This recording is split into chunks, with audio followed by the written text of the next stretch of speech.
समाया एक साधारण लेकिन संस्कारों से भरे परिवार की बेटी थी। उसका जन्म भले ही एक छोटे से शहर में हुआ हो, लेकिन उसके सपने बहुत बड़े थे। बचपन से ही वो पढ़ाई में होशियार, संस्कारों में सीधी और अपने स्वभाव में बेहद कोमल थी। उसके पिता राजेश एक अध्यापक थे, जिनकी कमाई सीमित थी, लेकिन उन्होंने हमेशा अपनी दोनों बेटियों को अच्छी शिक्षा दी। माँ सुनीता घर की देखभाल करती और अपनी बेटियों को इस तरह पाला कि वे हर परिस्थिति में खुद को संभाल सकें। समाया के जीवन में एक और पहलू था उसकी कोमल भावनाएं। कॉलेज के दिनों में उसका मन पहली बार किसी की ओर खींचने लगा था।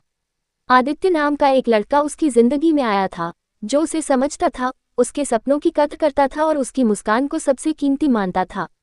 दोनों ने एक दूसरे के साथ कई खूबसूरत लम्हे बिताए। वे साथ पढ़ते, सपने देखते और भविष्य के बारे में योजनाएं बनाते।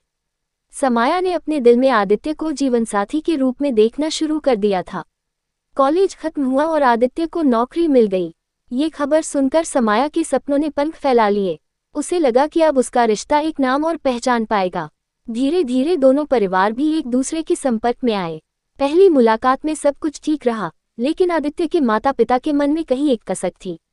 वे मध्यम वर्गीय परिवार की इस लड़की से खुश तो थे, पर उनके मन में एक सवाल बार बार उठ रहा था, दहेज कितना मिलेगा।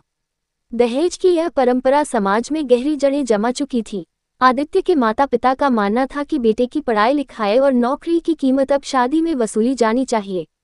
ये सोच उनके लिए सामान्य थी, लेकिन समाया के पिता राजेश के लिए ये चिंता का विषय बन गई।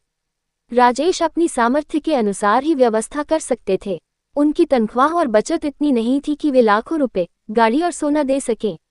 शादी की तैयारियां शुरू हुईं। बाहर से सब कुछ सामान्य लग रहा था।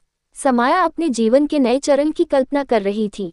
वह दुल्हन बनने के सपने देख रही थी, अपने पिता के आंगन से विदा होकर आदित्य के घर जाने का सोच रही थी। उसके मन में उम्मीद थी कि आदित्य उसे वैसे ही अपनाएगा जैसे वह है। उसके लिए समाया की मुस्कान और उसका प्यार ही काफी होना चाहिए। लेकिन सच्चाई कुछ और थी। आदित्य के पिता ने धीरे धीरे अपनी मांगें रखनी शुरू की। पहले कहा गया कि शादी में बारातियों के लिए बड़े होटल का इंतजाम होना चाहिए, फिर कहा गया कि सोने के गहने कम से कम इतने तो होने ही चाहिए, फिर पैसों की सीधी मांग सामने रखी गई, 20 लाख रुपए और एक गाड़ी। ये सुनकर राजेश और सुनीता का दिल कांप गया। उन्होंने अपनी बेटी की खुशी के लिए घर गिरवी रखने की सोची। धीरे धीरे उन्होंने रिश्तेदारों से कर्ज लिया, कुछ पुरानी जमीन बेच दी और जितना संभव हो पाया उतना इकट्ठा किया। लेकिन फिर भी मांग पूरी नहीं हो पा रही थी। समाया ने महसूस किया कि उसके पिता दिन रात चिंता में डूबे रहते हैं। उनकी आंखों के नीचे काले घेरे बढ़ते जा रहे थे। माँ की मुस्कान धीरे धीरे गायब हो रही थी। ये सब देखकर समाया का दिल रोता था। वह सोचती थी कि आखिर क्यों उसकी शादी उसके माता पिता के लिए बोझ बन रही है। उसने अपने मन की बात आदित्य से कही। उसने कहा कि उसे दहेज जैसी चीजों की कोई जरूरत नहीं है, बस उनका प्यार और साथ काफी है। आदित्य ने उसे भरोसा दिलाया कि वह सब ठीक कर देगा। शादी का दिन आ गया। घर में चहल पहल थी, रिश्तेदार आ चुके थे। समाया दुल्हन के जोड़े में बैठी थी।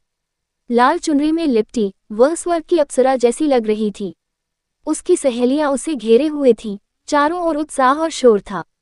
लेकिन इस उत्सव के बीच एक अंधेरा छिपा बैठा था। बारात दरवाजे पर आए, शहनाएं बज रही थी।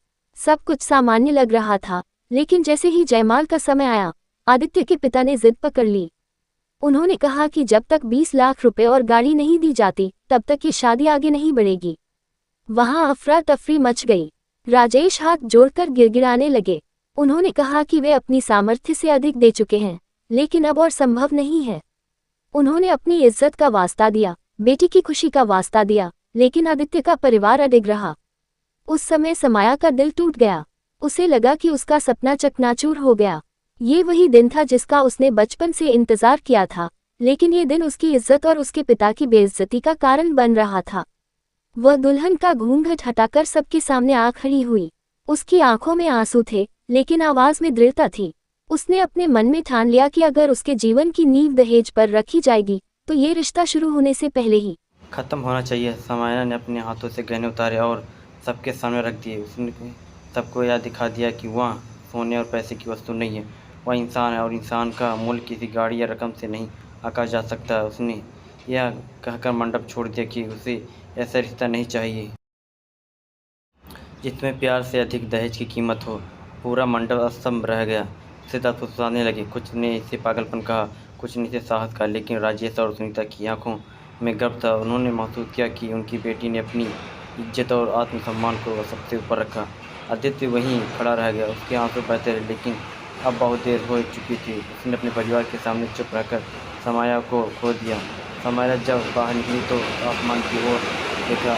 उसका सपना अधूरा रह गया, लेकिन उसकी आत्मा को सुकून मिला। उसने जाना कि सच्चा प्यार वही है जिसमें किसी तरह का सौदा ना हो। उसने अब ये समझा कि एक लड़की का जीवन उसके आत्मसम्मान से कहीं बड़ा नहीं है।